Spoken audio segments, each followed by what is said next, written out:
My stepdaughter recently passed away, and I just caught my husband and his ex-wife in our bed together, but they're begging me to believe it was just grief that led them there. My stepdaughter Becca, 14F, passed away 4 weeks ago. I've been in her life since she was 7 years old and we were extremely close. My husband Derek, 40M, his ex-wife Sam, 38F, and I, 35F, get along very well. There has never been an issue in the 7 years that I've been with Derek. Sam has always been kind to me. She didn't even care that Becca called me mom too. Right after Becca's passing, Sam had so much anxiety and depression that she was unable to be by herself. She has no family besides us, so we invited her to stay with us. Sam hardly leaves the house. She mostly just sleeps in Becca's room, which is completely understandable. I always tell her that I'm here if she needs me and that I want her to take her time with grieving and that there is no pressure to go back to her home. Today I needed to run some errands, so I asked Sam if she'd like to join me to get out of the house a little bit, but she declined and said she'd rather just stay at the house and sleep. I told Derek that I was leaving and that I would be back in 2-ish hours. He works from home. I also told him to check on Sam every once in a while, and maybe try getting her to eat something. After stopping at the post office, I realized I forgot my library book that I needed to return, so I went back home to get it.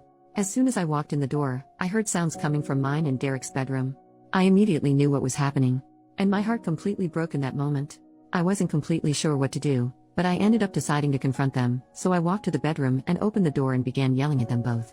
Sam started having an anxiety attack and ran to the bathroom while Derek kept apologizing profusely. I asked him what the heck was happening. He told me that he made himself and Sam some lunch and they began talking about Becca, and shared some memories. And then Sam ended up kissing him and he didn't pull back, and then it ended with them in our bed. They're begging me to understand that it was just grief that caused them to become intimate and that they both made a mistake. I don't know what to do. I love this man. And I love Sam. I'm heartbroken that they did this to me and put me in this position. I feel so stuck. First update, 2 days later, I decided that I'm filing for a divorce. I can't ever trust him again. It sucks because we had an amazing relationship, or so I thought. He's always been great, so this was a complete shock to me. Last night, Derek came over to talk. He confessed to a lot. Turns out it wasn't their first time being intimate like most people thought. They've been making love since 3 months before Becca died. I am completely shocked and heartbroken. Sam also reached out last night and thanked me for everything I've done for her and told me she was sorry. I didn't respond though. I just blocked her. I did so much for Sam and considered her a friend, so this hurts a lot, more than I can handle. This is all too much. As hard as this is gonna be, I need to leave Derek and cut them both out of my life. I am ready to do so. I am done. Also, some people are saying I deserve this because I should have known better than to let Sam into our home, around Derek. But, you need to understand that I'm a giving person. I trust people more than I should. I truly thought Sam was an amazing person. I know it's unusual to become friends with your husband's ex-wife, but it's just how it went for us, and I shouldn't be blamed for what happened. Thank you to everyone who commented nice things and for the kind messages. You've all been helpful during this insanely difficult time. I appreciate it. I'm getting lots of questions about some things, so I figured I'd answer a few of them. 1. Have I told anyone about what happened besides my mom? Yes, I told a few friends and some family members. Most of them are supportive of my decision and aren't speaking to Derek. 2. Where is Derek staying? Currently, he's staying at a hotel. Our friends refuse to let him stay with them. He's lost a lot of people due to his awful decisions. 3. Has he tried fighting me on getting a divorce? Yes, he begged me not to file for divorce, but when I told him I needed him to just let me go, and that I was too exhausted to fight him on this, he let it be and agreed to getting a divorce. 4. Why isn't Derek staying with Sam? He told me he didn't want to continue to hurt me, so he told Sam he was done with her for good, and that they have no reason to speak to each other anymore. I have no idea if that'll last and if they'll just end up together, but I truly don't care what they do anymore. I just want peace. 5. What was Derek's excuse for cheating? He told me that they just accidentally reconnected one night when I was away at my mom's. He was stressed we weren't conceiving and were having miscarriages, so he vented to Sam, and then somehow that led to lovemaking. Disgusting of them both, I know. Feel free to ask anything else, and I'll try to answer. Thank you everyone for your support and advice. Second update, 1 day later, well, I just found out that he is staying with Sam and not at the hotel. He told me it's too expensive to stay at a hotel and Sam is the only one that'll help him right now. I had a feeling this would happen. Just knowing that they are still probably sleeping together hurts my heart. I talked to a lawyer this morning and we are proceeding with the divorce and Derek agreed to it. It's actually happening, and I feel some relief that he's not fighting me on this. My mom leaves on Sunday. I'm scared to be alone. But I go back to work on Monday, so I'm hoping it'll be a good distraction. I'll keep updating if anything else happens. Thank you everyone. I am so grateful for you all. Third update, 2 days later, Becca's diary. I decided to go through some of Becca's stuff today and I just found her diary in a box in the back of her closet. Would it be wrong to read some of it? I feel like it would help me feel closer to her, but part of me feels like it's wrong too. I haven't told Derek that I found it either, and I'm unsure if I should tell him. What would you do? 4th update, 3 days later. I figured it's been a few days, so I should give a little update. My mom is leaving in a couple hours, so I'll be alone, and I'm kinda nervous about it. She helped me stay distracted and kept me going. I don't know how I'm gonna handle her being gone. I go back to work tomorrow, first day back since Becca passed away. I'm actually looking forward to it though because it'll keep me distracted. Also, I did read some of Becca's diary. It made me love her even more. She was such a sweetheart. I went back a few months and saw that she noticed some weird behavior between Derek and Sam, didn't mention that she knew of the affair, but she just wrote that she thought it was kinda strange that they all three would hang out more than usual, without me. I might read more, but so far I haven't found anything that's disturbing, just her being a teenager and talking about crushes, fights with friends, happy family memories, etc.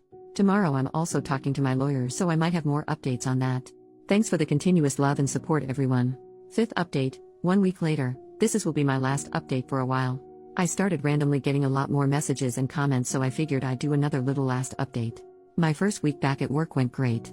I wasn't expecting it to go so well, but thankfully it did. My coworkers were so helpful and patient with me. On Friday night I decided I didn't want to stay home all weekend alone, so I decided to drive up to my mom's. It helps I have a 3-day weekend so I can spend more time with her. I'm heading back home tomorrow. Also, for those of you that have messaged me hateful things for reading Becca's diary, I just have to say, you aren't in my shoes right now. Telling me I'm a bad mom because I'm reading her diary is just ridiculous. I learned so much more about her, about how caring and sweet she is, and it made me love her even more. It's how I'm able to feel so close to her right now, so please don't tell me I'm a bad parent for just trying to get by one of the hardest times of my life. You have no idea what it's like. I don't have much of an update, so this will be it. I'll come back and update once the divorce happens though. Thank you to those of you that have been nothing but kind and helpful. You helped me feel less alone. I'll forever be grateful. 6th update, 1 week later. Sam saw my Reddit post and is threatening to sue me. Sam made a fake Facebook profile to message me and tell me she wants to sue me for telling strangers about what happened. Derek supports her apparently. I don't need this. Am I not allowed to vent about my life to people online? I just want life to get better. I'm so tired. Screw you, Sam. Screw you, Derek. Edit. Sam is in the comments and messaged me here in Reddit too. I blocked her. Comment from OP about Sam's comments. I just ignored her. It might be an empty threat just to make my life harder, but I'm unsure. Sam's message said, so I was scrolling TikTok and ended up on an account where they read Reddit posts, and guess whose post they read? Yours. First you tell friends and family and then you go to a bunch of strangers and tell them our life story? I can't believe you. It isn't just your business to tell. Becca would be so disappointed in you. Be prepared cause I think I'm gonna be suing you for this. This was no one else's business. You did this to yourself, remember that. I'm actually baffled. She thinks Becca would be disappointed in me. What the heck? 7th update, 10 days later. I don't think I can do this anymore. I have been as strong as I can be, but I have been really struggling. So much is going on and I'm just so tired. How can I keep going?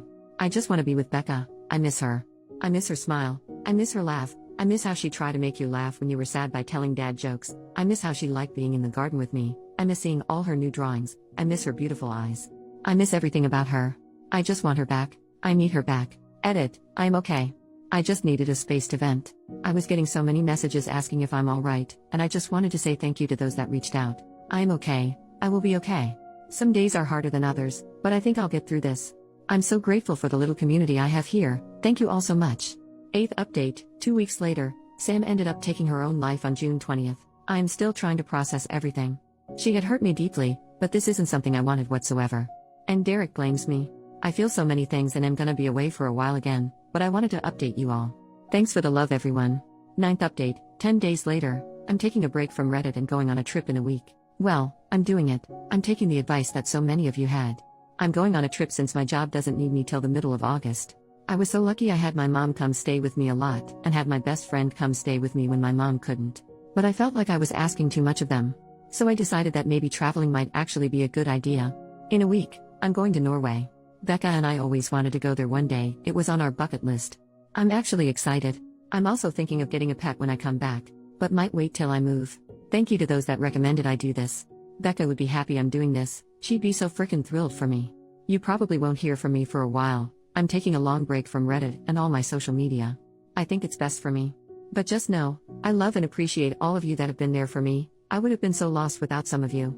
Yours truly, Alyssa. 10th update, 3.5 months later. Hi everyone. I haven't been on here in so long. I got so many messages asking me to do an update, so here it is. Norway was absolutely breathtaking. I had so much fun and met some amazing people while I was there.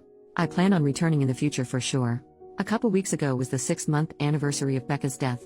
It's been hard, but it's getting easier to live everyday life, but it also pains me to say that, because I feel guilty for moving on and healing. I don't know if that makes sense, maybe it does to those who have also lost someone close. I moved out of Derek's and my house a month ago and got myself a cozy little house all to myself, and oh yeah, I got a dog. His name is Charlie and he's a darling little Cavalier Spaniel. He's been great. I absolutely love him.